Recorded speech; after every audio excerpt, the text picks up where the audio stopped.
The IU men's basketball team is currently at the top of the Big Ten conference standings, and it's hard to imagine the team without him. During the offseason, the Hoosiers needed to improve in two major areas. Its players needed to get more physical, and the upperclassmen needed to show stronger leadership.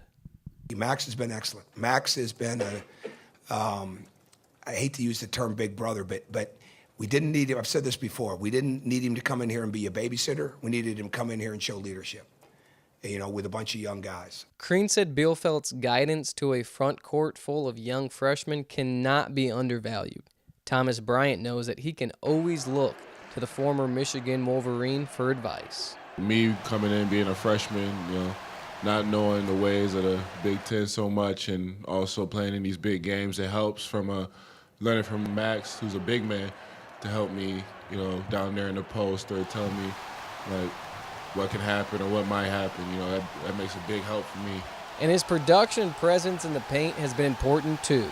After impressive numbers as the team's sixth man early on, Crean decided to give Bielfeldt some starts. He can become quite the matchup issue for big men on other teams. Just ask Purdue's head coach, Matt Painter. He's a tough matchup, just because of his ability to drive the ball, his ability to shoot it, and then to kind of play in between in there. But he uses his quickness against those guys and gets angles. But he definitely helped. Bielfeldt has been a pleasant surprise for the Cream and Crimson with 3 games left until the Big Ten tournament. But the redshirt senior knows that it's time to keep rolling as March approaches.